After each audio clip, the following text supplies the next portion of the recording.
Practising है और अपना पूरा ध्यान अपने काम पे लगाओ और अगली बार फिर वो 400 के 450 करके दिखाओ।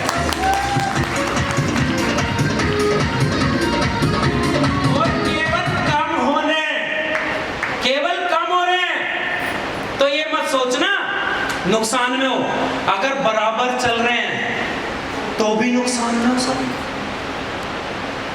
पता लगा पिछली ट्रेनिंग में भी 4 लेके आया था, इसमें भी 4 लेके आया हूं, उससे पिछली में भी 4 थे, अब के बाद भी 4 हैं, उन्हीं 4 को ढोया जा रहा और वो 4 काम नहीं कर रहे। हर बार बढ़ने चाहिए। जब हरिद्वार की ट्रेनिंग शुरू हुई थी सबसे पहली बार मेरे 30 लोग आए थे सर, अगली बार मेरे 50 लोग आए थे सर, फिर अगली बार मेरे 75-76 लोग आए थे, फिर मेरे 90 लोग आए और इस बार 150 लोग मेरे बैठे सर। लगातार बढ़ रहे हो। अगर मैं कह रहा हूं सेम प्लेटफॉर्म पे भी हो तो भी नुकसान में है। अगर आपका सेमिनार 1000 लोगों का होता है और वो 1000 का ही 2 साल से चल रहा है तो आप खत्म हो जाओगे बहुत जल्दी। वो 1000 के 2000 होने चाहिए, 2000 के 5000 होने चाहिए, 5000 के 10000 होने चाहिए, लगातार बढ़ने चाहिए। उससे पता लगता है टीम बिल्ड हो रही है या नहीं।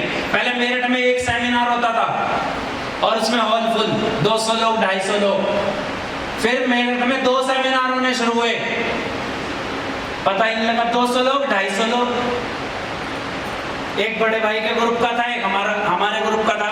फिर अब हमने क्या करा, अब हमारे सेमिनार मेरठ में मैं कहता हूं 3 सेमिनार होते हैं और हर सेमिनार में पहले से ज्यादा पब्लिक होती है।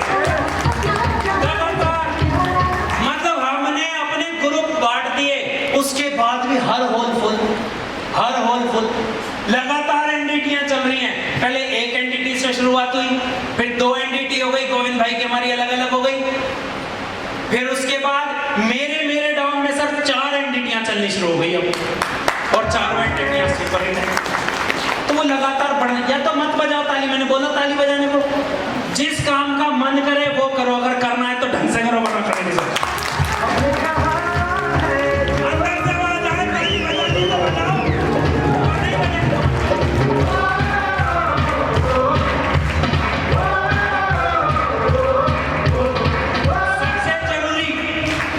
सबसे जरूरी अगर आप चाहते हो टीम बिल्डिंग फास्ट हो, ज्वाइनिंग फास्ट हो, लीडर फास्ट बने, सब कुछ फास्ट बने, केवल अगर ये पॉइंट समझ आ गया ना, इंडक्शन जो हम एनडीटी करते हैं उसका मेन मकसद क्या है? उसका मकसद है जल्दी जल्दी अपनी टीम की इंडक्शन करो।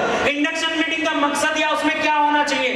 कुछ नहीं होना चाहिए। उसमें सिंपल अपनी कंपनी के रूल्स एंड रेगुलेशन आप बताओ, काम करने के जो आपके संस्कार है वो बताओ, काम करने का जो भी आपका पैटर्न है वो उसे समझाओ, प्रोडक्ट के बारे में समझाओ, कहां पे शॉप है उसके बारे में समझाओ, जितनी भी बेसिक चीजें हैं, प्रोडक्ट, सर्विसेज और प्लान, ये सारी चीजों से समझा दो। मेरे हिसाब से जो इंसान आज ज्वाइन हुआ है 1 हफ्ते के अंदर उसकी इंडक्शन मीटिंग हो जानी चाहिए। 1 हफ्ते में उसे प्लान, प्रोडक्ट और सर्विसेज के बारे में सब कुछ पता होना चाहिए कि अगर मैं कोई ज्वाइनिंग उठाता हूं तो उसके पैसे कहां जमा करने, अगर मेरे को इसमें पैसे कमाने हैं तो मेरे को फोल्डर लेना कितना जरूरी है, अगर मेरे को ज्यादा पैसे कमाने हैं तो मेरे को ग्राफ लगाना कितना जरूरी है, अगर कोई प्रोडक्ट के बारे में पूछ ले तो उसको प्रोडक्ट के बारे में 2, 4, 5, 10 पॉइंट बेसिक चीजें एटलीस्ट पता होनी चाहिए। और यहाँ पे हम अपने नीचे देखते हैं 4th लेवल हो गया है, फोल्डर है नहीं भैया अभी तो नहीं लिया, प्लान दिखा देगा नहीं भैया अभी तो नहीं दिखा सकता। बहुत सारे 4th लेवल ऐसे जो प्लान नहीं दिखा सकते अभी तक। ज्वाइनिंग आए ना आए लेकिन प्लान दिखाना शुरू तो कर मेरे भाई, बेसिक काम तो करो। मैं देखता हूँ 6th लेवल हो गया, भैया ग्राफ समझा देना। क्यों भाई तुझे नहीं आता? ग्राफ दे तो सही, उसके जो सवाल है उन्हें सुन तो सही, अपने मन में पहले समझ के बैठा मैं तो दे नहीं सकता, मैं तो क्यों नहीं दे सकता भाई?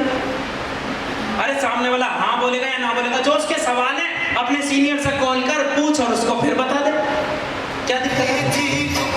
लोगों को 3rd लेवल हो गया, 4th लेवल हो गया, उनके पास फोल्डर की इंपॉर्टेंस ही नहीं है, उनके पास प्लान ही, उन्हें ज्वाइनिंग चलानी नहीं आती।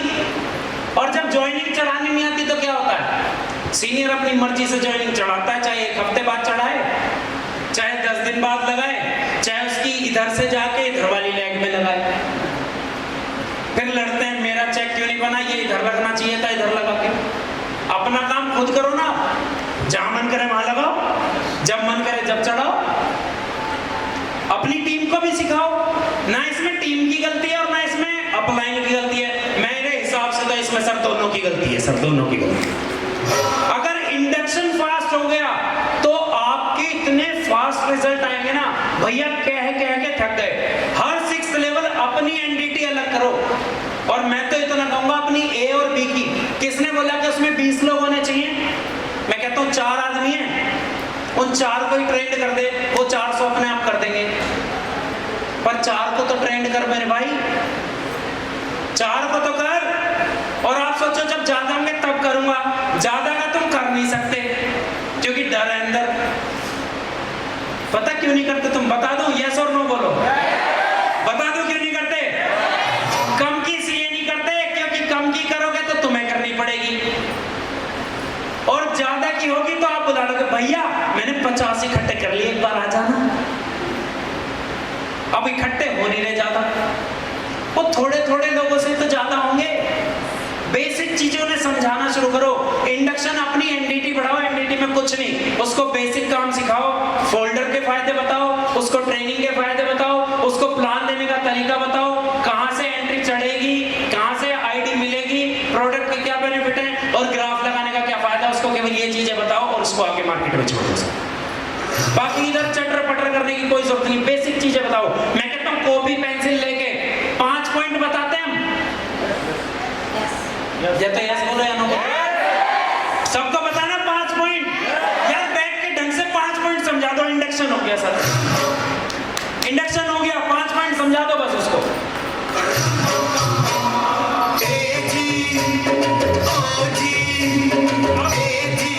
अब स्पीड के चक्कर में आपने क्या चीज ध्यान रखना है कि आपकी प्रोडक्टिविटी जो है ना वो हाई होनी चाहिए। हाई प्रोडक्टिविटी क्या होनी चाहिए?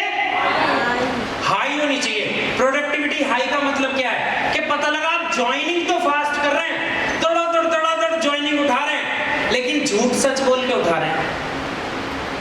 और किसी के यहाँ पंगा हो गया, आपने ग्राफ तो उठा रहे हैं लेकिन उसको छोड़ के बस तू लगा दे, बाकी तेरा भाई बैठा, तू लगा दे और तेरी इनकम तू लगा 2 महीने में करोड़पति।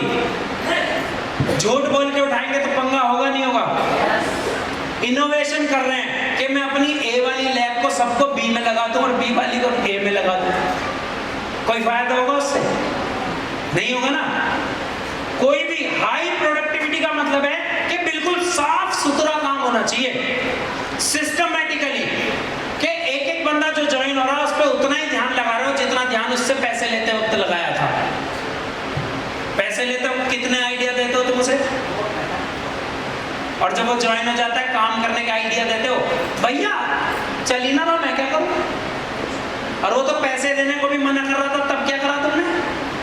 एक ही बारी में दे दिए थे उसने पैसे, तो एक बारी में काम करने लग जाएगा वो? नहीं करेगा ना। बस अपना 100% अगर आप पैसे लेने पे रखते हो ना, तो मैं कहता हूं 100% उसका 3rd लेवल कराने पे लगा दो। बस 3rd लेवल कराने पे लगा दो, और 3rd लेवल कराने तक उसको बेसिक चीजें सिखा दो। आगे भैया काम करता हो कर लेगा, नहीं तो तेरी मेरी राम राम बात। कोई बात नहीं, हम लोग या तो करेंगे नहीं, या तो हम लोग करेंगे नहीं, और करेंगे तो भैया अब इसे उसके 2 4 5 लोग हो जाए, भैया मैं किसके साथ काम करूं? दिक्कत क्या है कि 4 5 लोग काम करने वाले तो मिल गए, लेकिन प्लान करना किसी को नहीं सिखाया। तो 5 प्लान के लिए किसे बुलाएंगे? अपलाइन को ना। मैं कहता हूँ एक इंसान को पकड़ो, उसकी वर्किंग कराओ, उसको काम सिखाओ, उसके नीचे अगला पकड़ो, जब पहला प्लानर बन जाए तो उसके नीचे अगला प्लानर बनाओ सब। बस ऊपर वाला अगर प्लानर बन गया तो आपको छोटे काम के लिए बुलाएगा क्या? कुछ भी नहीं, सिंपल बात खत्म हो गई। प्रोडक्टिविटी बढ़ाने का तरीका तो यही है, स्पीड से प्रोडक्टिविटी होनी चाहिए, और सबसे बड़ी बात लोअर कॉस्ट पे होना चाहिए। उस वक्त अगर हमें सारे काम स्पीड से करने हैं, ज्वाइनिंग स्पीड से करनी है, 1000 लोगों की ट्रेनिंग स्पीड से करनी है, 1 करोड़ लोग हमें इकट्ठा करने हैं 10 साल के अंदर अंदर। अगर घर बनाना है, गाड़ी बनानी है, तो उसके लिए खर्चा धुआंधार करना पड़ेगा या नहीं? अगर आप 6 साल का काम 6 महीने में करना चाहते हैं, इस बिजनेस का 6 साल का काम आप 6 महीने में सीखना चाहते हैं, तो 6 साल का खर्चा 6 महीने में नहीं होगा क्या? तो इसलिए अपनी कॉस्ट लोअर रखो, बिल्कुल लोअर। लोअर से मतलब कि फालतू खर्च नहीं करना, फालतू खर्च नहीं करना, क्योंकि खर्चा बहुत होने वाला है। अब अगर मैं कहीं बाहर वर्किंग कर रहा हूं तो क्या गाड़ी में पेट्रोल नहीं लगेगा, टोल नहीं लगेंगे, गाड़ी की सर्विस नहीं आएगी, और इनमें से मैं कोई सा खर्चा रोक दूं तो? क्योंकि मैंने खर्चा किस पे कर दिया? नए कोट बनवा लिए महंगे महंगे, जूते ले लिए महंगे महंगे, महंगे महंगे होटलों में खाना खा रहा हूं। लोअर कॉस्ट, केवल वहां पे खर्च करो जहां पे खर्च करना, जहां पे खर्च करना। मैं कह रहा हूं इसलिए लिखो मत, जब लिखने वाली चीज आएगी मैं लिखवाऊंगा, और वरना पीपीटी दे दूंगा, मैं आप ही रख लेना। मेरे तो किसी काम की है नहीं, अगली बार मैंने तो एक बार चलानी है, एक बार के बाद आप ही रख लेना है पीपीटी, ठीक है? ये बना रही थी वीडियो पवन भैया, ये बना रहे हैं, साफ बनाएंगे आप सर, देखो, है ना? लोअर को सबसे ज्यादा ध्यान किस चीज पे होना चाहिए कि कौन सा खर्चा मेरा जरूरी है और कौन सा खर्चा मेरा ऐसा है जो बीत सकती है। 50,000 का मोबाइल ना लेके 20,000 का ले लो, किताबें खरीदो। नेटवर्क मार्केटिंग में आप नए आए हो ना, जब तक एजुकेशन ही नहीं लोगे तब तक यहां से पैसा कैसे कमाओगे?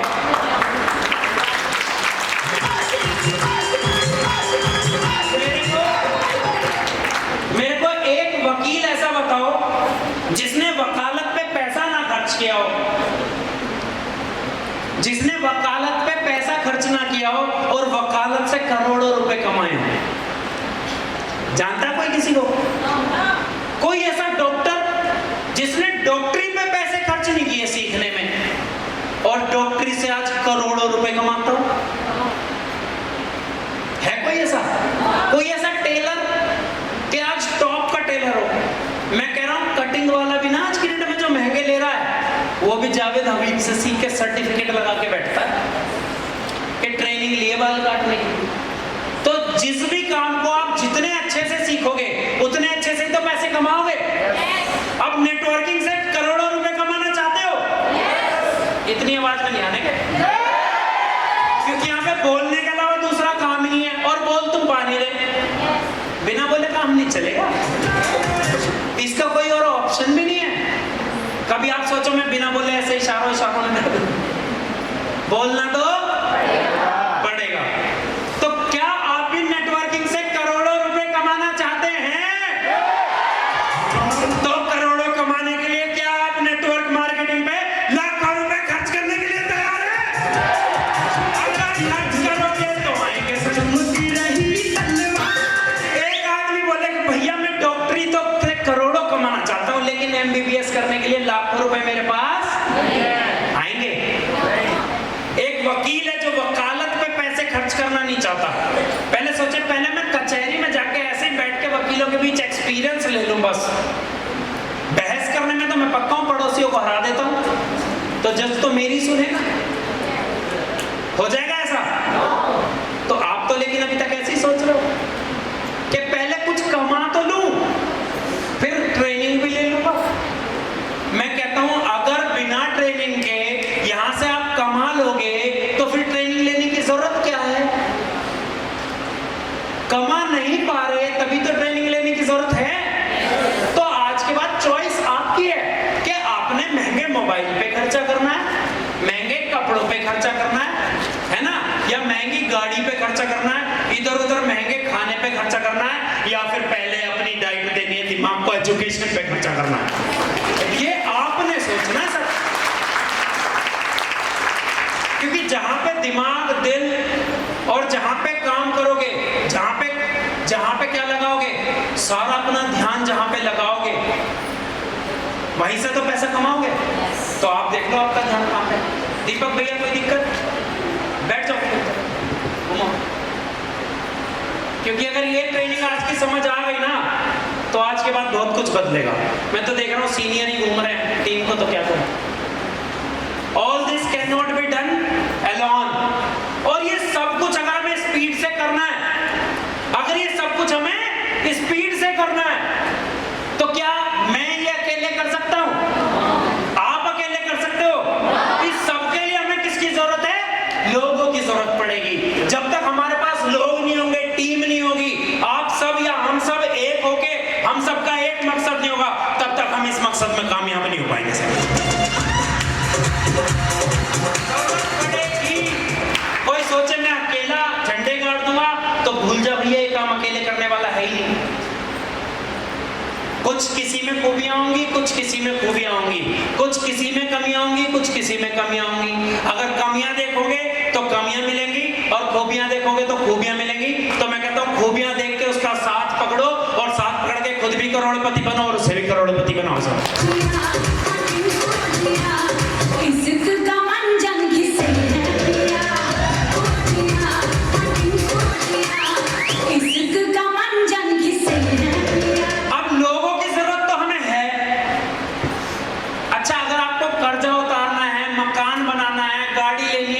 भविष्य बनाना है, तो इस बिजनेस में बिना लोगों को जोड़े कौन कौन से ख्वाब पूरे हो जाएंगे?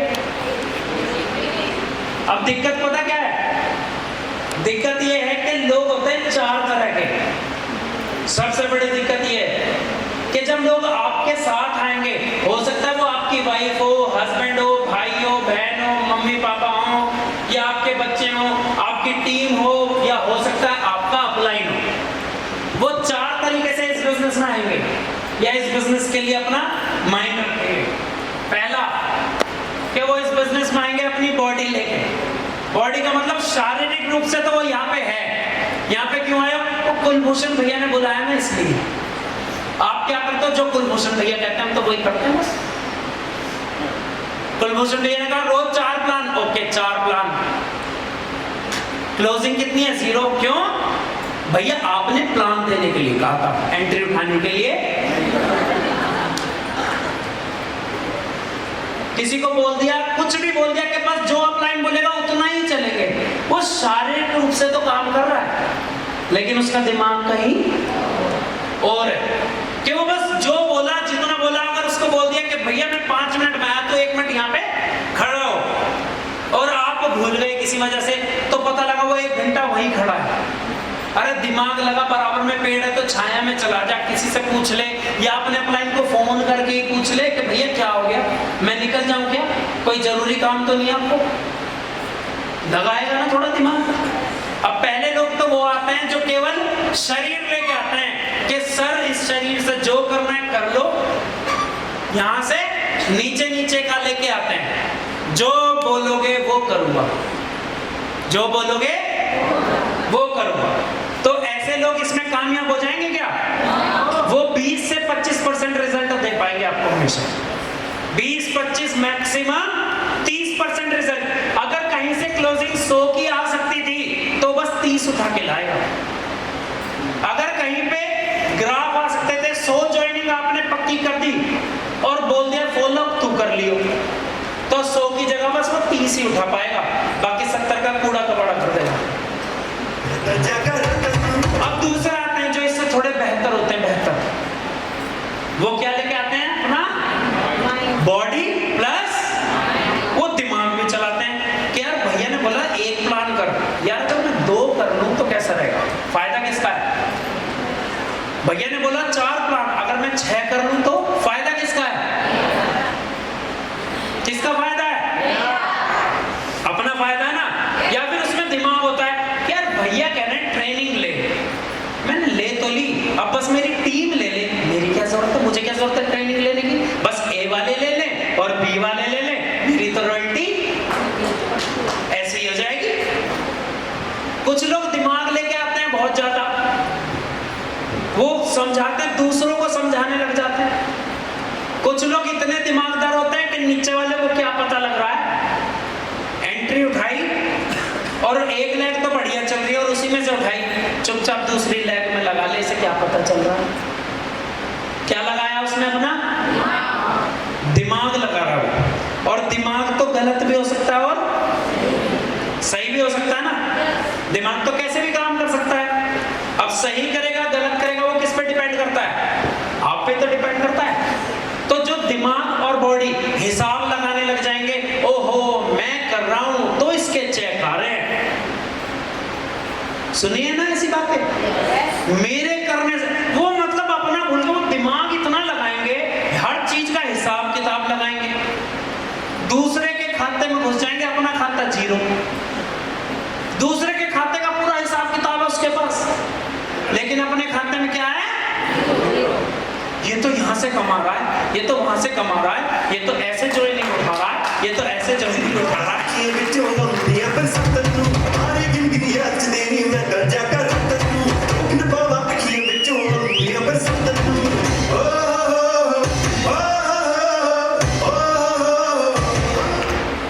तो कौन सा चाहिए आपको, जो केवल बॉडी लेके आए या बॉडी और माइंड लेके आए? पर माइंड वाले गड़बड़ भी करेंगे, ध्यान रखना है ना। जैसे मेरी दुकान पे एक लड़का था, नाम नहीं लूंगा, दिवाली के टाइम पे दुकान में से गल्ले में से पैसे ही निकाल दिए, मेरा बैग ही चोरी कर लिया उसने।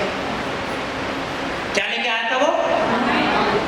कि उसको लगा यार 3-3.5 लाख रुपए हैं, 2-3 महीने तो सेट जाएंगे।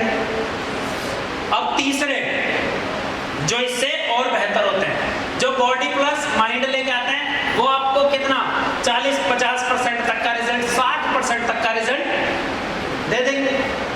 और जो तीसरे होते हैं थोड़े और बेहतर, वो बॉडी भी लेके आते हैं, माइंड भी लेके आते हैं, और साथ में अपना हार्ट, अपना दिल भी लेके आते हैं, ताकि कोई भी गलत काम जब मन में आता है ना कि यार इधर तो मेरी लेग चल गई, चल इसकी एक आइट उठा के इधर वाली लेग में अपनी अगली लेग में लगा ले, तो दिल क्या कहता है? नहीं, ये गलत हो जाएगा। ये जब दिमाग कहता है ना ये तो यहां से कमा रहा है, वो कहेगा यार ये कहीं से भी कमा रहा हो, तू अपना देख, तेरा घर तो तेरे कमाने से चलेगा। दिल हमेशा सही बात बताता है, लेकिन जिनका दिमाग ज्यादा चलता है वो क्या कहते हैं? दिल तो पागल है, सही क्या है? तो फिर गड़बड़ हो जाती है। समझ आ रही है बातें? और चौथा ये कहता है आई एम अवेलेबल, मैं बॉडी भी मेरी इस्तेमाल करो, मेरा दिमाग में इस्तेमाल करो, मेरा दिल भी इस्तेमाल करो, मेरी आत्मा भी इस्तेमाल करो, लेकिन मेरे को कामयाब बना दो सब। मैं DTM में आया हूँ कामयाब बनने, मैं यहाँ पे आया हूँ रॉयल्टी करने, मैं यहाँ पे आया हूँ 14 लेवल करने, मैं पूरी तरीके से सरेंडर होके काम करूंगा। इस बॉडी से जितना काम हो सकेगा 100% बॉडी का दूंगा, 100% दिमाग का दूंगा, 100% दिल से काम करूंगा, और 100% कितने लोगों को ये वाले चाहिए जिनको बस केवल जब बोले आ गया भैया, सेमिनार में चलना है ओके आ गया, ट्रेनिंग में चलना है ओके आ गया, क्लोजिंग 0? हैं ऐसे लोग कुछ? अरे जोर से बोल दो, बिना देखे ऐसे कर दो यस यस, है ना। कितने लोगों को ये वाला इंसान चाहिए जो बॉडी और माइंड लेके आए, और कितने लोग चाहते हो कि मेरी टीम में ऐसे लोग आए जो बॉडी माइंड और हार्ट लेके आए, और कितने लोग ऐसे हैं जिनको चाहिए चारों, चाहिए भैया चारों वाला चाहिए, मुझे चारों वाला, चारों चाहिए सबको। मतलब अब तुम्हारा दिमाग तो चल रहा है, ऐसा है या नहीं है? ऐसा है या नहीं है कि चारों वाला ही तो चाहिए, वही तो हमारा काम आगे बढ़ाएगा। अब होता क्या है, क्या क्या फर्क आता है ये देखो। जो लोग 4 तरीके के, जो केवल बॉडी लेके आते हैं, बॉडी, वो कितने % आपको काम देते हैं? जहां पे आपको 100 रुपए की कमाई हो सकती थी, वहां पे आपको कितने कमा के देगा? 30% प्रोडक्टिविटी देगा। और जो बॉडी और माइंड लेके आएंगे, ये गड़बड़ भी करेगा, उल्टा सीधा भी करेगा, लेकिन फिर भी आपको कितने % काम दे देगा? जहां पे 100 रुपए की कमाई हो सकती थी, आपको 60 रुपए कमा के दे देगा, 40 का नुकसान है। और जो बॉडी माइंड और हार्ट, जो दिल से भी काम कर रहा है और शारीरिक रूप से भी कर रहा है,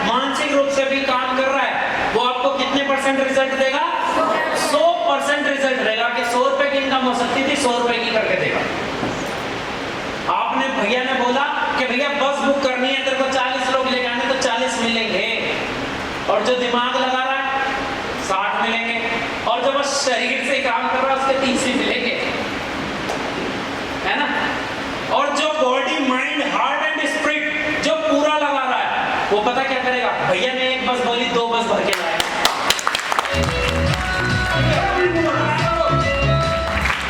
भैया ने बोला कि इस बार तेरे से 100 की क्लोजिंग चाहिए, वो बोलेगा क्यों, 150 की क्लोजिंग करूंगा, 200 की क्लोजिंग दूंगा। भैया ने बोला भैया 4 प्लान कर, बोला क्यों, 8 प्लान करूंगा, 10 प्लान करूंगा। भैया ने बोला कि रात को 8 बजे 9 बजे तक वर्किंग कर, और रात को वो कहेगा मैं तो 12 1 बजे तक वर्किंग।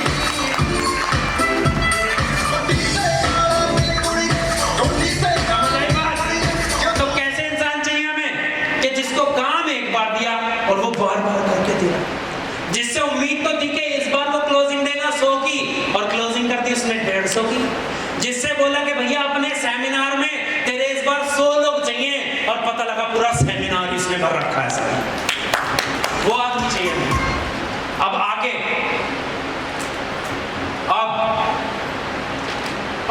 ये सब कुछ कैसे पॉसिबल होगा?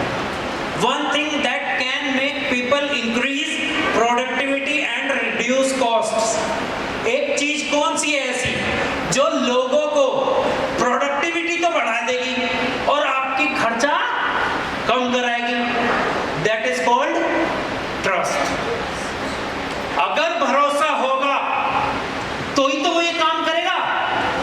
अब पता लगा ग्रो लाइन को अपलाइन पे भरोसा ही नहीं है, उसे यही नहीं पता कि अगले महीने तक रुकेगा या नहीं रुकेगा।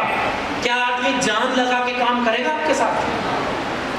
या एक अपलाइन को अपनी टीम पे ही भरोसा नहीं है, टीम पे ही भरोसा कि यार ये पता नहीं अगली बार आएगा भी या नहीं आएगा, मैं इस पे ताकत तो लगा दूं, लेकिन पता नहीं यार ये मेरे साथ चलेगा भी या नहीं चलेगा।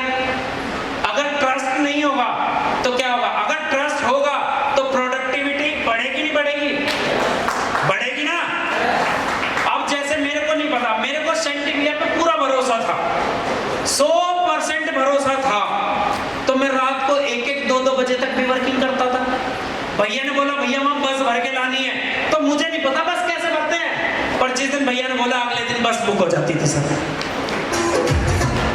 यहाँ पे क्या होता, भैया बस बुक करनी है, तो पहले आदमी सोचेगा पहले लोग तो देख लूं बस के होंगे,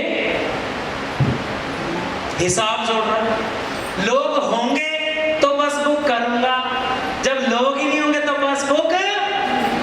और लेकिन मुझे सेंटिविया पे इतना भरोसा था कि सेकंड लेवल था मेरा, भैया ने बोला बस बुक होगी, मैंने कहा भैया बस बुक हो गई। आपने बोल दिया मतलब हो गई, तभी तो प्रोडक्टिविटी बढ़ेगी, क्योंकि हम जल्दी जल्दी काम करेंगे, तभी तो मैं पैसे किस चीज पे खर्च करता था, बसों पे। जो मेरे साथ शुरू के लोग बैठे सबको पता है, मैं सेकंड लेवल पे, थर्ड लेवल पे, फोर्थ लेवल पे बसें भर भर के दिवाकर जी के यहीं पे डालता था। मोहन विलास में सेमिनार होते थे महामेगा, मोहन विलास में कभी भैया कहते हैं वहां समाल का चल रहा है, कभी यहाँ जाना है वहां जाना है, बस पहले दिन बुक हो गई। और जब बस बुक हो गई, मैं कह रहा हूँ मंडप बुक हो गया, दुल्हन तैयार, दूल्हा तैयार, खाना तैयार, तो बाराती पहुंचेंगे या नहीं पहुंचेंगे?